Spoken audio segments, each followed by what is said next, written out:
सकता है लास्ट में आपको ऐसी भी चीजें कुछ देखने को मिले। तो मैं अब अपने आज के इस प्रोग्राम की शुरुआत करता हूं। अपनी स्क्रीन को मैं प्रेजेंट कर रहा हूं। स्क्रीन आ गई है सर मेरी? जी सर, स्क्रीन आ गई है, दिख रहा है। जी जी जी जी बिल्कुल बिल्कुल। चलिए, तो एक बार फिर से आप सभी साथियों का स्वागत है आज के शानदार, जानदार और जबरदस्त वेबिनार में। और अब हम लोग बातचीत करने वाले हैं। आज मैं बिल्कुल बिंदास मूड में हूँ, बहुत मजे में हूँ, क्योंकि पिछले महीने भी हम लोगों ने 3 दिन की जो हमने ट्रेनिंग सेशन की, उसमें हमें लगा कि आने वाले टाइम में बहुत बड़ा बदलाव हमारी टीम में, हमारे पूरे कम्युनिटी में आने वाला है। तो आप सभी का स्वागत है। मैं हूं Aamir Sohail, independent business owner. आप सभी लोगों का स्वागत है आज के शानदार, जानदार, जबरदस्त प्रोग्राम में। और आज हम लोग किस टॉपिक पे बात करने वाले हैं, इस चीज को हम समझेंगे। यस, आज हम लोग बात करने वाले हैं टुडे। आज का टॉपिक है हमारा है direct selling in all over world. पूरे भारत में, पूरी दुनिया में डायरेक्ट सेलिंग किस तरीके से काम कर रही है। आज हम बात करेंगे direct selling in India. Bharat में डायरेक्ट सेलिंग का क्या विजन है, क्या फ्यूचर आने वाले टाइम में है, किस तरीके से आगे बढ़ने वाला है डायरेक्ट सेलिंग। आज हम बात करेंगे position of RCM in direct selling, in Indian direct selling. RCM की पोजीशन क्या है डायरेक्ट सेलिंग में भारत में। और उसके बाद हम बात करेंगे आपकी पोजीशन क्या है, हमारी पोजीशन क्या है आरसीएम में। और उसके बाद हम बात करेंगे इंपॉर्टेंस ऑफ जूम की क्या इंपॉर्टेंस है आज के टाइम में। उसके बाद हम बात करेंगे how to grow exponentially by example. मैं आपको एग्जांपल देकर बताऊंगा, लाइव एग्जांपल देकर बताऊंगा कि कैसे आप एक्सपोनेंशियल ग्रोथ कर सकते हैं, और ये हम कर सकते हैं। तो चलिए हम शुरू करते हैं आज के शानदार टॉपिक को। 2025 तक डायरेक्ट सेलिंग का गोल्डन पीरियड आने वाला है, मैं आपको बता रहा हूँ। 2025 तक ये भारत में डायरेक्ट सेलिंग का गोल्डन पीरियड है। आप इसको अपने डायरी में नोट कर लो, आप इसको अपने जिस चीज में नोट करना है वहां पे नोट कर लो। डायरेक्ट सेलिंग का गोल्डन पीरियड है 2025 तक। पिछले 20 सालों में हमने अपना सब कुछ बदल दिया है। पिछले 20 सालों में अगर आप देखें तो हमने अपना सब कुछ बदला है। क्या क्या बदला है? जैसे टीवी बदला हमने, रेफ्रिजरेटर बदला, अपना मोबाइल फोन बदला अपना। उसके बाद हमने अपनी व्हीकल बदली, अपनी गाड़ी बदली सर, अपना हेयर स्टाइल तक बदल दिया है सर, अपना फैशन बदल दिया है, कपड़े का तरीका बदल दिया है, शूज का तरीका बदल दिया है, सब चीज बदल दिया है सर। अपनी घड़ियां बदल दी है हमने, कपड़े बदल दिए हैं अपने, लगभग सारी चीजें हमने पिछले 20 साल में बदल दी है। बदली कि नहीं बदली सर? बिल्कुल बदली है। बस एक चीज नहीं बदली हम लोगों की। पिछले 50 सालों में हमारी एक चीज नहीं बदली। पिछले 20 सालों में इन सारी चीजों को हमने बदल दिया, लेकिन पिछले 50 सालों में एक ही चीज नहीं बदली, जिसका नाम है माइंडसेट। जिसका नाम है माइंडसेट। आज भी हम ओल्ड माइंडसेट में जी रहे हैं सर, जबकि हमें जरूरत है न्यू माइंडसेट की। 2G वाले माइंडसेट से काम नहीं चलने वाला सर, 5G वाले माइंडसेट से काम करना पड़ेगा। और मैं आपको बताऊं, माइंडसेट बदलो ना बदलो, फोन जरूर आपका 5G का इस साल में आने वाला है। वो मजबूरी में आप बदल दोगे। बदलोगे कि नहीं बदलोगे? क्यों? क्योंकि 5G चलने वाला है सर। अब आप क्या कर रहे हो ना, the same old thinking, the same old result. जिस 50 साल की सोच की वजह से आज हमारी जिंदगी नहीं बदली, आपको क्या लगता है उसी 50 साल की सोच से हमारी जिंदगी आगे बदल जाएगी? कभी नहीं बदलेगी सर। हम गरीब के गरीब रहेंगे, हमारे बच्चे उसी कॉलेज और स्कूलों में पढ़ेंगे, उसी सरकारी स्कूल में पढ़ेंगे, क्योंकि हम अपने ओल्ड मानसिकता को बदलने की कोशिश नहीं कर रहे हैं। हमने अपनी सारी चीजें बदली है, लेकिन हमने अपनी माइंडसेट नहीं बदली। और ये माइंडसेट आपको कभी भी आगे नहीं बढ़ाएगा अगर आपने अपने माइंडसेट को नया माइंडसेट नहीं डाला। तो अगर आपने अपने माइंडसेट को ट्रांसफॉर्मेटिव माइंडसेट नहीं बनाया, तो ये आपको कभी नहीं बदल सकती। तो आज हमें जरूरत है 2G से 5G में आने का। कितने लोग हैं जो 2G से 5G में आने के लिए तैयार हैं? एक बार हैंड रेज करके बताएं, कितने लोग हैं जो अपने मानसिकता को बदलने के लिए तैयार है? और मैं बताऊं, अगर मानसिकता नहीं बदली तो हम कहीं नहीं रहेंगे। बहुत बढ़िया, बहुत बढ़िया। अब आगे चलते हैं सर। Direct selling all over the world. Robert T Kiyosaki, 21वीं सदी का ये बिजनेस है। The richest person in the world builds network, everyone is trained to look for work. Robert T Kiyosaki कह रहे हैं कि ये 21वीं सदी का व्यापार है, इसको समझ लो। युग परिवर्तन शुरू हो चुका है, मैं आपको बता रहा हूँ, युग परिवर्तन की शुरुआत हो गई है। चारों तरफ डायरेक्ट सेलिंग का डंका बजना शुरू हो गया है। युग परिवर्तन की शुरुआत हो गई है, और युग परिवर्तन की आंधी से कोई बचा नहीं आज तक। The power of direct selling आज मैं आपको दिखाने वाला हूं, ऑल ओवर द वर्ल्ड। युग परिवर्तन इसको कहते हैं। Your network is your net worth. आज पूरी दुनिया चिल्ला चिल्ला कर कह रही है कि आप डॉक्टर हो, आप इंजीनियर हो, उससे कोई फर्क नहीं पड़ता। आपके पास नेटवर्क है, इसका मतलब वही आपका नेटवर्थ है। अगर आपके पास नेटवर्क नहीं है तो आपके पास नेटवर्थ नहीं है। जो इंसान आज के टाइम में नेटवर्क नहीं बना रहा ना सर, मैं आपको बताऊं, एक आज तो लोगों को ये समझ आने लग गई है, ऐसे ऐसे लोग मुझे ये कहने लग गए हैं कि नेटवर्क बहुत इंपॉर्टेंट है। क्योंकि उन्हें समझ में आ गई है कि मछली से, बंसी से अगर मछली मारोगे तो एक मछली आएगी, और अगर जाल लगा दोगे तो हजारों मछली आएगी। ये पावर है नेटवर्क की। आपके लिए हो सकता है नेटवर्क की समझना हो आपको। एक अखबार हमारे लिए 5 रुपए का होता है सर, लेकिन वही अखबार जब भारत के 50 करोड़ घरों में जाता है एक दिन में, तो 200 करोड़ का टर्नओवर कर देता है सर। मैं आपको बताऊं नेटवर्क की पावर क्या। आज से 20 साल पहले जब पानी बिकने आया था ना सर भारत में, तो उस वक्त लोग कहते थे लोग यहाँ पानी से थोड़ी ना खरीदेंगे बॉटल वाला, यहाँ तो लोग दूध की नदियां बहती है भारत में। लेकिन आज 20 साल हो गए सर। आज गांव का एक इंसान अगर किसी शहर जाता है ना, तो कहता है कि बोतल वाला ही पानी खरीदना। क्यों? क्योंकि उस वक्त पानी का बॉटल कंफर्ट जोन में था, आज अनकंफर्ट हो गया है। आज हर लोगों को इसको अपनाना मजबूरी हो गई है।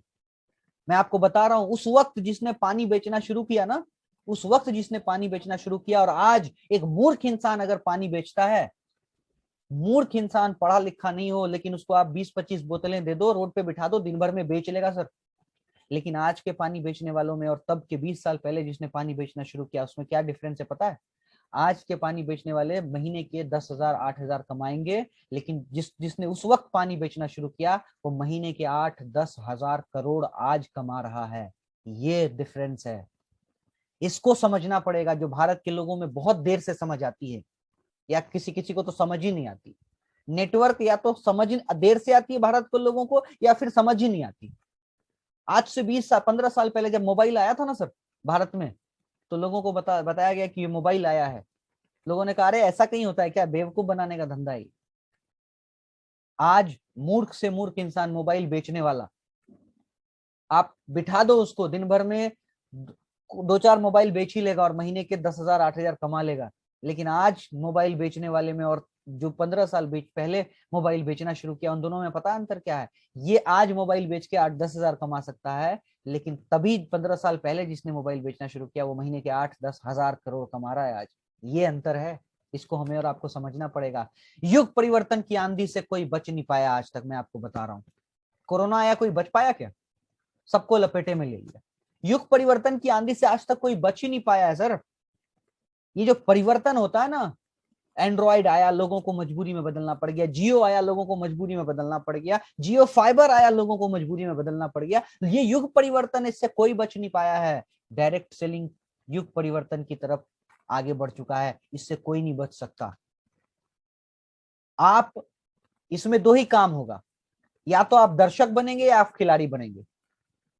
या तो आप आरसीएम का प्रोडक्ट यूजर बनेंगे, या तो आप आरसीएम के लीडर बनकर के काम करेंगे। मैं आपको बताऊं, अगर प्रोडक्ट यूजर बने तो कुछ नहीं मिलेगा, सिर्फ स्वास्थ्य मिलेगी आपको, एक अच्छा हेल्थ मिलेगा। लेकिन अगर लीडर बन गए, आरसीएम को अपनी रगों में घुसा लिया ना, तो सब कुछ मिलेगा। आप दोनों यहाँ पे देखें, यहाँ पे दो है, दर्शक या खिलाड़ी, क्या बनेंगे? दर्शक को अंदर घुसने के भी पैसे देने पड़ते हैं, और खिलाड़ियों को मैच हारने का भी पैसा मिलता है। ये है अंतर दर्शक और खिलाड़ी में। आप क्या बनना चाहते हैं, दर्शक या खिलाड़ी? दर्शक बने तो बस पैसा दे के प्रोडक्ट खरीदोगे, खिलाड़ी बने तो इस बिजनेस में अपना नाम, अपने बच्चों का नाम ऊपर करोगे। क्या बनना चाहते हो आप, डिसाइड करो। कोई दिक्कत नहीं है हमें, आपका चॉइस है। आपको दर्शक बनना है या खिलाड़ी बनना है? आपको पैसे दे करके स्वास्थ्य रखना है, या फिर आपको खिलाड़ी बन करके इस बिजनेस के महानतम शिखर पर जाना है आने वाले टाइम में? दर्शक को पैसे देकर स्टेडियम में जाना पड़ता है, सर फोड़ने के भी पैसे उनको देने पड़ते हैं। इन बेचारों को अगर मैच हार भी गए तब भी पैसा मिलता है। तो ये अंतर होता है दर्शक और खिलाड़ी में। आपको क्या बनना है ये डिसाइड करो आप। कौन बचाएगा सर इसकी आंधी से? कौन बचा पाएगा? शुद्धता की प्रतीक आज हर इंसान शुद्ध सामान खाना चाह रहा है। कौन बचाएगा सर? कोई नहीं बचने वाला सर। इस आंधी से कौन बचा पाएगा? आप इसकी आंधी से कौन बचा पाएगा सर? इम्यूनिटी नामक जो अभी आंधी चल रही है, इसकी आंधी से कौन बचा पाएगा आपको? कोई नहीं बचा पाएगा सर। युग परिवर्तन की शुरुआत हो गई है। आज से 2 साल पहले कोई आंधी, कोई इम्यूनिटी नामक प्राणी को नहीं जानता था, लेकिन आज हर आदमी, हर इंसान, हर महिला, हर पुरुष, हर बच्चा, हर घर के लोग आज इम्यूनिटी बढ़ाने की बात कर रहे हैं। इस आंधी से कौन बचाएगा सर? इस आंधी से अब कौन बचाएगा, आप बताओ ना मुझे। आईडीएसए ने लॉन्च कर दिया है सर, शिलोनी यूनिवर्सिटी अब इसको पढ़ाई में शुरू कर दिया, एकेडमिक एजुकेशन में ला दिया है सर। अब कौन बचाएगा सर, कौन बचाएगा? बचाओ। अब किसी को अगर बड़ा कुछ बनना है ना सर, तो आपको डायरेक्ट सेलिंग पे कोर्स करा करके करना पड़ेगा। आज तक फ्री में ये मिल रहा था, इसलिए लोगों को समझ नहीं आ रही थी। अब जब साल का 1.5 लाख रुपए देकर समझ में आएगा उनको कि नहीं एक्चुअल में डायरेक्ट सेलिंग क्या होती है। मैं आपको बता रहा हूँ, पिछले 20 सालों को भूल जाओ, अगले 20 सालों को अगर आपने देख लिया, और मैं जो देख रहा हूँ अगले 20 सालों को, जिस तरीके से स्कूल कॉलेजों में पढ़ाना शुरू हो गया ना, मैं तो देख देख कर कि लग रहा है कि अगला 20 साल में हम कहाँ जाने वाले कहना मुश्किल है। अभी हम किसको पीछे छोड़ेंगे वो भी हम देखेंगे। इसकी आंधी से कौन बचाएगा सर? न्यूज़पेपरों में छपना शुरू हो गया सर, द इकोनॉमिक टाइम्स में छपना शुरू हो गया, आईडीएस से introduce direct selling in academics. बड़े बड़े लोगों को पर समझ में आने लग गया सर, बड़े बड़े लोगों को। आज तक तो हम लोग भारत के लोअर क्लास में काम कर रहे थे, अब भारत के मिडिल एंड अपर क्लास को भी ये समझ में आने लग गई है। कौन बचाएगा सर इसकी आंधी से? कोई नहीं बचा सकता। आज तक लोगों को समझ नहीं आता था सर, अब लोग 75,000 सेमेस्टर का देंगे। शिलोनी यूनिवर्सिटी ने शुरू कर दिया है sir, graduation in any discipline with minimum 55%। आप सोचो, PG diploma in direct selling, post graduation diploma in direct selling, 1 साल का ये कोर्स है, सेमेस्टर फीस 75,000 है। कौन बचाएगा इसकी आंधी से? कौन बचाएगा? युग परिवर्तन की शुरुआत हो गई है, ढोल नगाड़े बजा लो सर। आने वाला भविष्य बहुत करियर है, बहुत उज्जवल है सर। जिन लोगों ने आज इसको सीरियसली नहीं लिया, खून के आंसू रोएंगे, मैं आपको आगे बताऊंगा। अब देखो कौन दिखाएगा सर ये। न्यूज चैनल चीख चीख कर कह रहे हैं पीएचडी करने के बाद गोबर उठाने से अच्छा नेटवर्क मार्केटिंग कर लें। अब लोग, केंद्र सरकार ने भी माना कि नेटवर्क मार्केटिंग सबसे बेहतर है, भारत सरकार डायरेक्ट सेलिंग गाइडलाइन। अब कुछ लोगों को ये लग रहा होगा कि ये इन लोगों ने बनाया है अपने से। कितने लोगों को ऐसा लग रहा है? कुछ लोगों को लग रहा होगा, लेकिन मैं आपको इसकी आगे का तथ्य दिखाऊंगा तो दिमाग खराब हो जाएगा। ये सारे न्यूज को आप एक बार देख लो और फिर इसको देखो आप। ये भी न्यूज चैनल सीएम के। अब देखो, अब जितेंद्र वर्मा ये पीएचडी होल्डर है सर, इसकी न्यूज मैंने निकाली है, पीएचडी होल्डर, और ये गाय को भूसा खिला रहा है। अब देखो, प्रियंका लेक्चरर चयन के बाद भी बेरोजगार है, ये भी पीएचडी होल्डर है। आपके राइट साइड में नीचे विनोद मीना जेएनयू से पीएचडी होल्डर हैं, ये डिग्रीधारी हैं सर, गोबर उठाने का काम कर रहे हैं। वो न्यूज सही है सर, ये जो न्यूज है ना बिल्कुल सही है। देखो आप क्या स्थितियां हैं। इनका नाम प्रियंका है, मैं आपको बताऊं। देखो, समाज शास्त्र में पीएचडी पास, क्या कहोगे आप? पीएचडी पास करके गोबर उठा रहे हैं। हर प्रोफेशन की बहुत इज्जत करता हूं मैं, हर प्रोफेशन की इज्जत करता हूं मैं, लेकिन जो सच्चाई है उसको आपको जानना बहुत जरूरी है। पढ़ाई का मकसद जब तक नौकरी पाना रहेगा, इस समाज में नौकरी पैदा होंगे। पढ़ाई का मकसद नौकरी पाना नहीं है मेरे भाई। पढ़ाई का मकसद, इस दुनिया में कामयाब होने का मकसद, पढ़ाई उतनी ही जरूरी है जितना इस जिंदगी में जीना जरूरी है। पढ़ाई का मकसद नौकरी पाना से हम लोग जिस दिन छोड़ दिया ना, हमें और आपको आगे बढ़ने से कोई नहीं रोक सकता। बिग अपॉर्चुनिटी सर, बहुत बड़ी अपॉर्चुनिटी हमारा इंतजार कर रही है। इस अपॉर्चुनिटी की आंधी से कौन बचाएगा सर? आरसीएम नामक अपॉर्चुनिटी जो हमारा इंतजार कर रही है, इसको हमें और आपको समझना पड़ेगा सर। चीख चीख कर विश्व गुरु हम बनने वाले हैं sir. Highest turnover in world हमारा होने वाला है सर। ये डेटा कह रहा है, ये मैं नहीं कह रहा हूं सर, ये हमारे चाचा की कंपनी नहीं है। KPMG, FICCI, ministry of consumer affairs, ये हमारे चाचा की कंपनी नहीं है सर। ये वर्ल्ड की ऐसी संस्था है जो देखती है कि अगले 20 सालों में कौन सी चीज डेवलप करने वाली है। ये कह रही है, क्या कह रही है ये देखो आप सही। 2037 में भारत यूएसए को पीछे छोड़ने वाला है। सीएजीआर जो बता रहा है जिस तरीके से हम आगे बढ़ रहे हैं, 2037 में भारत का टर्नओवर पूरी दुनिया में सबसे ज्यादा होगा। कितने साल रह गए हैं सर 2037 में? मैंने अभी कहा था कि अगले 20 साल को देख लो। USA versus India sales forecasting का अगर आप बात करें, ये डेटा है सर, मेरा नहीं है सर डेटा, ये गवर्नमेंट कह रही है, फिक्की केपीएमजी कह रही है ये, कि ग्लोबल डेटा ये बता रहा है कि भारत 2037 में वर्ल्ड का नंबर 1 बन जाएगा, विश्व गुरु बन जाएगा भारत 2037 में, हाईएस्ट टर्नओवर करने वाला लोग हो जाएगा। अब आप सोच के देखें, हाईएस्ट टर्नओवर करने वाला अभी तक जो देश था वो 2,23,000 करोड़ का टर्नओवर कर रही थी यूएसए। 2,23,000 करोड़ का टर्नओवर कर रही थी यूएसए, और उसकी पॉपुलेशन है मात्र 27 करोड़। जो अपने बिहार की, मैं अगर आधा बिहार करूं तो उतना पॉपुलेशन, अगर आधे बिहार के लोग समझ गए ना, तो 2037 ये 2027 में प्रीपोन्ड हो जाएगा। समझना पड़ेगा इसकी आंधी को। कौन बचाएगा सर इसकी आंधी को? ये तो होना तय है, आप करो ना करो, मैं करूं ना करूं, लेकिन 2037 में मिनिमम 2037 में, मैक्सिमम में तो भारत विश्व गुरु बनने वाला है। आप देखो कि हम इसमें कहां पर हैं। अब क्यों भारत नंबर 1 बनेगा? क्योंकि 140 करोड़ लोगों का देश है ये, और जानकर आपको प्राउड फीलिंग होगी कि यंगेस्ट नेशन है। 64% लोग यहाँ पे जवान है। जो 20 से लेकर के 30 साल की उम्र के लोग हैं वो 64% लोग हैं। Ideal country for direct selling है सर। 54% अनएम्प्लॉयमेंट है। छोटी छोटी आंखों में बड़े सपने देखने वालों का लो देश है सर ये। और मैं कहूं तो भूखे शेरों का देश है ये, जहां पर लोगों को आज रोजगार चाहिए, जहां पर लोगों के सपने बड़े हैं लेकिन वो काम नहीं कर पा रहे, उनको सपने को पूरा करने का उनको कोई रास्ता नहीं मिल रहा सर। ऐसे लोगों का देश है सर। हमारे बच्चों की आंखों में छोटे छोटे बड़े बड़े सपने हैं, छोटी छोटी आंखों में क्या है सर? उसको पूरे करने का कोई तरीका है? उसको पूरा करने का हमारे पास नहीं है सर। अमीर लोग पैसा खर्च करके नेटवर्क बनाते हैं सर। आपको पता है जियो ने अपना नेटवर्क बनाने में 2.5 लाख करोड़ का खर्चा किया है। 2.5 लाख करोड़ का खर्चा किया है, तब जाकर के आज पूरा जियो का हम लोग इस्तेमाल कर पा रहे हैं। हमें क्या लग रहा है सर? आरसीएम में नेटवर्क बनाने में बिना पैसे लगाए नेटवर्क बनाने का मौका मिल रहा है। एक ऐसी अपॉर्चुनिटी हमें मिल रही है जो हमें आने वाले समय में बहुत ज्यादा ऊपर ले जाने वाली है। अब आने वाला है तूफान आरसीएम का, और इस तूफान से दुनिया का कोई इंसान नहीं बच सकता, और इस तूफान से भारत का बच्चा बच्चा नहीं बचने वाला। आप इसको यास कह लो, आप इसको सुनामी कह लो, आप इसको बवंडर कह लो, आप इसको जो कह लो, अब तो ये आने वाला है। क्योंकि जैसी तैयारी आरसीएम ने कर ली है ना सर, कि अब आरसीएम को मजबूरी में लोगों को करना पड़ेगा। अब आप समझ लो कि आरसीएम का तूफान आने वाला है, और मिलेनियर माइंडसेट आप बिठा लो, क्योंकि अब इस छोटी मानसिकता के साथ हम लोग काम नहीं कर सकते। अब हम अपने सपनों को पूरा करने की तैयारी कर लें। और 3 दिन के ट्रेनिंग प्रोग्राम में आप लोगों को पता चल गया होगा, हम लोगों ने किया था कि अगर कहीं सपना पूरा हो सकता है तो एक ही प्लेटफॉर्म है जिसका नाम आरसीएम बिजनेस है। इस माइंडसेट को हमने चेंज करना होगा सर।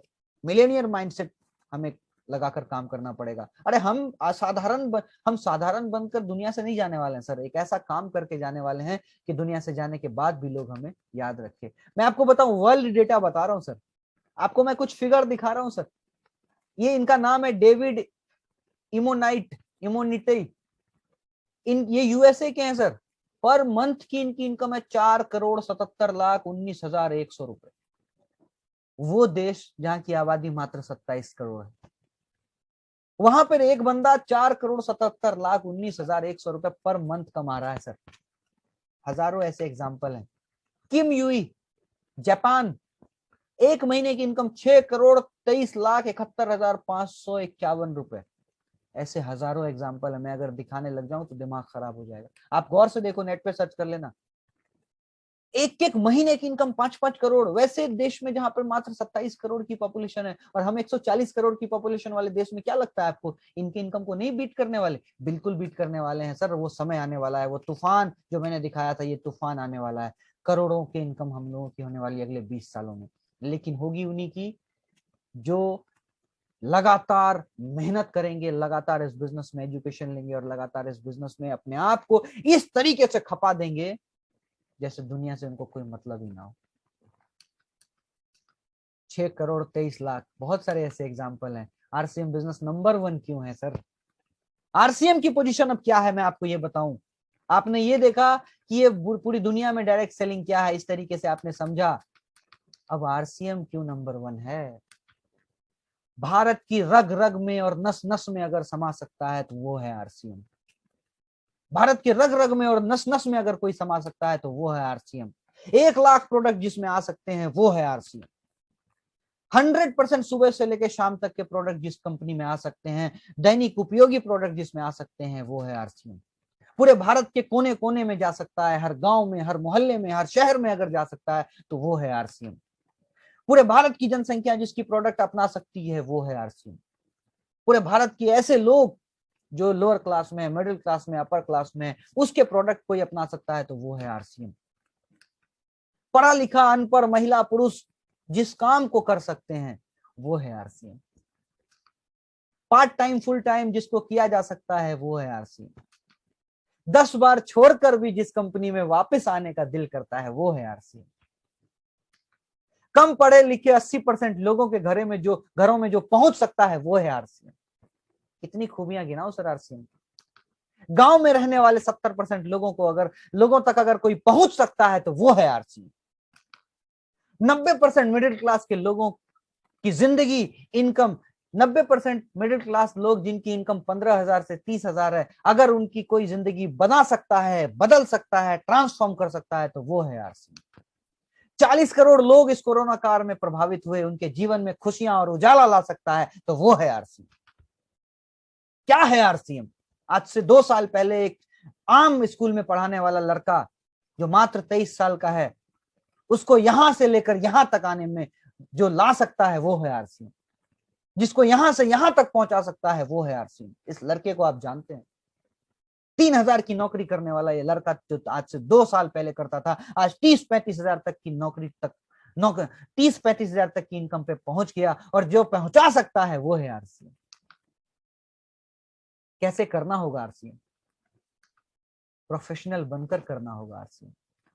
अनप्रोफेशनल वे में आप कभी आरसीएम नहीं कर सकते। और मैं आपको बता रहा हूं बार बार, ये 2 एग्जाम्पल आपके सामने मैंने दिए। ये एक गली का क्रिकेट खेलते हैं और ये एक दूसरी तरफ हम लोग विराट कोहली और महेंद्र सिंह धोनी को देख रहे हैं। अब ये गली का क्रिकेट दिन रात खेलते रहते हैं, क्या इनका इंडियन टीम में कभी सिलेक्शन हो पाएगा? गली के क्रिकेट खेलने में कभी इंडियन टीम में सिलेक्शन हो पाएगा? नहीं हो पाएगा। लेकिन ये विराट कोहली, ये महेंद्र सिंह धोनी, ये लोग प्रोफेशनल क्रिकेट खेलते हैं। क्यों? पता है कैसे खेलते हैं प्रोफेशनल क्रिकेट? इनकी ट्रेनिंग होती है, इनका एग्जामिनेशन होता है। ये सुबह 3 बजे उठकर फील्ड में प्रैक्टिस करते हैं।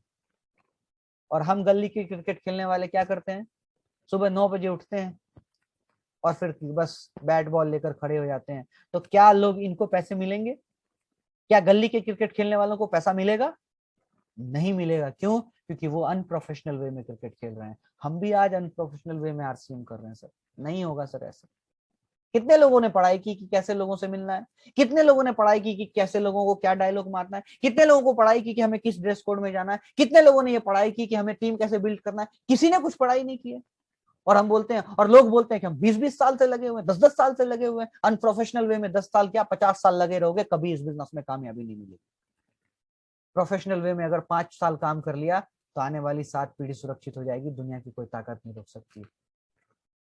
अब ये 2 तरीके से बैडमिंटन खेलने वाले लोग हैं। एक अनप्रोफेशनल वे में बैडमिंटन खेल रहे हैं, एक प्रोफेशनल वे में बैडमिंटन खेल रही है। अब ये बेचारे पूरी जिंदगी बैडमिंटन खेलेंगे, कोई पैसा नहीं देने वाला, कभी इनका सिलेक्शन बड़ी टीम में नहीं होने वाला। लेकिन पीवी सिंधु, आप लोगों को सबको पता है कितने अपने भारत को अवार्ड दिलाए हैं। आपको क्या लगता है पीवी सिंधु इस तरीके से बैडमिंटन खेल के कभी बन पाती? नहीं बन पाती। प्रोफेशनल और अनप्रोफेशनल में बहुत अंतर है। आपको अगर इस बिजनेस में सिग्निफिकेंस तक जाना है, वो करोड़ों रुपए जो महीने के आते हैं, अगर चाहिए, करोड़ों तो छोड़ दो सर, अगर आपको 50,000 रुपए महीने की भी इनकम चाहिए ना, तो आपको प्रोफेशनल बनना पड़ेगा, सीखना पड़ेगा, लर्निंग करनी पड़ेगी, सब कुछ करना पड़ेगा सर। बिना रातें गवाए, बिना नींद गवाए कभी सर नसीबें नहीं जागती सर। बिना रात जागे नसीबें नहीं जागती है सर। जाकिर हुसैन सुबह 3 बजे से 8 बजे तक तबला बजाता था सर। तब जाकर के लोग उनकी सुनकर के मंत्र मुग्ध होते थे। आपको भी बजाना पड़ेगा अपने आप को, सुबह उठना पड़ेगा, कमांडमेंट देनी पड़ेगी, प्रोफेशनल बनना पड़ेगा। लोग बोलते हैं मुझे ये परेशानी और इसलिए लोग ये नहीं सुन रहे, वो नहीं सुन रहे। मैं कहता हूं कि तुम्हारे कारण लोग आज तुम्हारी बात नहीं सुन रहे, हमारे कारण हमारे बात नहीं सुन रहे। क्या हमने अपने आप को उस लायक बनाया कि लोग हमारी बात सुने? अनप्रोफेशनल वे में किसी के पास गए आरसीएम कर लो, आरसीएम कर लो, नहीं करेंगे भाई। क्यों करेगा? ताव में आने से काम नहीं चलता है भाई। आपको प्रोफेशनल वे में काम करना पड़ेगा, 100% प्रोफेशनल वे में काम करना पड़ेगा। हर एक चीज आपको काम करने लानी पड़ेगी। अपनी लर्निंग को इतना मजबूत बनाना पड़ेगा कि कोई सामने अगर आपके बैठ जाए तो आपको देखकर ही उसको समझ में आ जाए कि बंदा एक नंबर है, पहले इसकी बात सुन लो। करना पड़ेगा। क्या करना है सर? दुकान चेंज करनी है, प्रोडक्ट चेंज करना है, थॉट को चेंज करना है और लाइफ को चेंज कर देना, यही तो काम है सर। लेकिन इनको करने के लिए भी आपको प्रोफेशनल बनना पड़ेगा। अनप्रोफेशनल वे में आप ये भी नहीं कर सकते, क्योंकि जब तक आप प्रोफेशनल बनेंगे नहीं तब तक आप होगा नहीं। आपको गोल सेट करना पड़ेगा, अपने सपनों का गोल सेट करना पड़ेगा सर। 7 तरीके के सपने हैं सर, मैं आपको बता रहा हूं। अपनी ड्रीम बुक बनाइए, 200 पेजों की आज खरीदी है, मैंने लिख ली है, आज मैं भेजूंगा सबको। पहला ड्रीम लिखिए, अपना पर्सनल ड्रीम लिखिए, दूसरा प्रोफेशनल ड्रीम लिखिए, तीसरा एजुकेशनल ड्रीम लिखिए, चौथा फाइनेंशियल ड्रीम लिखिए, पांचवा 7 तरीके के गोल हैं सर, लिखना पड़ेगा आपको, लिखना पड़ेगा, ड्रीम को लिखना पड़ेगा सर, तब तक चलेंगे। और मैं आपको बताऊं, ये होने वाला है सर। पछतावा तो होगा उन लोगों को जो आज आरसीएम को समझ नहीं पा रहे हैं, इनको पछतावा होगा, लेकिन खून के आंसू वो लोग रोएंगे जो आज आरसीएम बिजनेस में हैं और इसकी पावर को समझ नहीं पा रहे हैं। पछतावा वैसे लोगों को होगा जो आपके आस पड़ोस के लोग होंगे, जिनको आपने कभी बताया होगा और वो किए नहीं होंगे, तभी वो करना शुरू करेंगे। लेकिन खून के आंसू आपकी टीम के लोग रोएंगे, आपके वो लोग रोएंगे जो आज टीम में हैं और चीख चीख करके आमिर सोहेल आज कह रहा है, चीख चीख कर मसूद जी कह रहे हैं, मसूद सर कह रहे हैं कि इस बिजनेस को कैरियर के रूप में ले लो। वो लोग खून के आंसू रोएंगे, क्योंकि अब आने वाला समय वो दिन उनको दिखाएगा। इस आंधी में अगर अपने आप को आपने शामिल नहीं किया, इस बिजनेस में रह करके आप अगर लाखों करोड़ों नहीं कमा पाए, तो आपको खून के आंसू रोने से कोई नहीं रोक सकता। अगर आप इस बिजनेस में कामयाब होना चाहते हैं तो आज फैसला ले लो सर। अब फैसला आपके हाथ में है कि करना क्या है, खून के आंसू रोना है या पछतावा करना है। पछतावा जो बाहर है वो करेंगे, आपको करना क्या है, खून के आंसू रोने हैं या खुशियों की जो है ना खुशबू चारों तरफ देखना चाहते हैं, अपने घर में, अपने परिवार में, अपने समाज में, अपनी टीम में ये चाहते हैं, तो फैसला आपके हाथ में है। भरोसा अगर खुदा पर रखोगे तो तकदीर में जो लिखा है वही पाओगे, लेकिन अगर भरोसा खुद पे किया तो वो मिलेगा जो तुम चाहोगे। तो भरोसा आज खुद पे कर लो कि हमें खुशियों की, आने वाले भविष्य को अपने खुशियों में बदलना है, आने वाले अपने बच्चों के भविष्य को खुशियों में बदलना है। तो आज इस बिजनेस की काबिलियत को समझ लो, क्योंकि अगर आज नहीं समझे तो वो मौका, वो अपॉर्चुनिटी चली जाएगी। मैं आपको बता रहा हूँ 2025 तक, आज तो लोग आ रहे हैं समझ कर, लेकिन 2025 जब आएगा, 2023 जब आएगा, 2024 जब आएगा, तो जब अच्छे लोग आएंगे तो वो चेक करेंगे पहले कि किस बंदे में दम है, उसी के साथ ज्वाइन करना है। तब तक आप अपने अंदर इतनी क्वालिटियां बिल्ड कर लो इन 3 सालों में, हमारी ट्रेनिंग के माध्यम से, हमारे वेबिनार के माध्यम से, कि 3 साल बाद जब अच्छे लोग आना शुरू हो तो आपको देखकर कहें कि ये लेवल 5 का लीडर है, इसके साथ ही जुड़ना है। ये एक ऐसी कंपनी में काम कर रहा है जिसकी कंपनी की एथिक्स बहुत जबरदस्त है। आप इन 3 सालों में अपने आप को डेवलप करो, और मैं गारंटी बता रहा हूं, अगर आपने सीख लिया ना, सीख कर, हर चीज को सीख कर करना शुरू कर दिया ना, तो अगले आने वाले 10 साल में आपकी दशा और दिशा सब बदलेगी। आपकी तकदीर और आपकी तदबीर, देखो मैं आपकी तकदीर बदल नहीं सकता, लेकिन मैं आपको एक तदबीर दे सकता हूं जो आपकी तकदीर बदल सकती है। डिसाइड आपको करना है कि क्या करना है, क्या करना है। आप सोचो, अगले 10 साल अगर आपने काम कर लिया ना आरसीएम के साथ, तो क्या सपना होता है लोगों को। गाड़ियां, आज ये लड़का, ये रवि शर्मा, हमारे स्टार डायमंड, हर साल गाड़ी बदलते हैं सर। लोगों को क्या सपना होता है, सुपरस्टार्स के साथ मिलना, अमिताभ बच्चन के साथ मिलने का मौका मिला, मुकेश कोठारी जैसे जैसे लोगों के साथ रहना होता है, हजारों लाखों लोग इनको सुनते हैं। क्या सपना होता है सर। अगर अगले 10 साल आरसीएम कर लिया, तो ये दिल जान से कर लिया, तो जिंदगी के हर मजे लेंगे, नहीं तो ये तो दिन देखना तय है, इसको कोई नहीं रोक सकता। तो डिसाइड आपको करना है। तो आज का ये प्रोग्राम हम लोग यहीं पे खत्म करेंगे, और इन सारी चीजों को अगर आपने समझ लिया ठीक से, तो शिखर पर पहुंचने से दुनिया की कोई ताकत नहीं रोकेगी। ऐसा मेरा वादा है, ऐसा पूरी टीम का वादा है। इसलिए मैं सभी से चाहता हूं कि अपने आप को अब तैयार करें, समय आ गया है अब कुछ बड़ा धमाका करने का। तो थैंक यू सो मच एक बार फिर से आप सभी लोगों का। मेरी अगर किसी को बात बुरी लगी हो, तो मैं चाहता हूं और बुरी लगे, ताकि वो समझे और अपनी जिंदगी में परिवर्तन लाए। और बुरी लगनी चाहिए मेरी बात आपको। Thank you so much. Over to Masood sir. Yes, thank you sir. ऐसा लग रहा था कि आज किसी बड़े हॉल में और बड़े ट्रेनर के साथ में इस प्रोग्राम को हम कर रहे हैं, और जो जो पॉइंट हमारे बीच में आया सर, ये बिल्कुल हिला देने वाला